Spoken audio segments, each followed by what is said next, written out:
রাজনৈতিক কারণে ভারতের সঙ্গে বাণিজ্যিক সম্পর্কে কোনো প্রভাব পড়বে না বলে জানিয়েছেন অর্থ উপদেষ্টা ডক্টর সালেউদ্দিন আহমেদ। তিনি বলেন, রোজার সময় বাজার পরিস্থিতি স্বাভাবিক থাকবে। সিন্ডিকেট যারা করে তারা সরবরাহ বিপণন সব পর্যায়ে করে। দুপুরে সচিবালয়ে সাংবাদিকদের এসব কথা জানান অর্থ উপদেষ্টা। বলেন, সিন্ডিকেট সহ চাঁদাবাজি নিয়ন্ত্রণে রাজনৈতিক সহায়তা প্রয়োজন। এ সময় চলমান পরিস্থিতি নিয়ে সাংবাদিকদের এক প্রশ্নের জবাবে অর্থ উপদেষ্টা বলেন, রাজনৈতিক কারণে ভারতের সঙ্গে বাণিজ্যিক সম্পর্কে কোনো প্রভাব পড়বে না। ভারতের নেতাদের রাজনৈতিক বক্তব্য যাই হোক, তাদের ব্যবসায়ীদের স্বার্থও দেখতে হবে।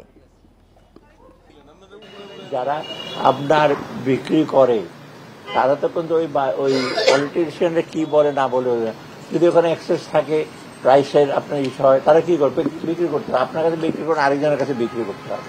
অর্থাৎ এটা আমার মনে হয় হ্যাঁ কিছুটা তারা বলে দেবো না, তখন তারা ওদিকে ব্যবসায়ীরা তখন প্রোটেস্ট করবে যে আমরা কোথায় যাবো। ভারতে আবার চাল উৎপন্ন হয়, যখন এক্সেস থাকে পেঁয়াজ উৎপন্ন হয়, সেটা কোথায় বিক্রি করবে।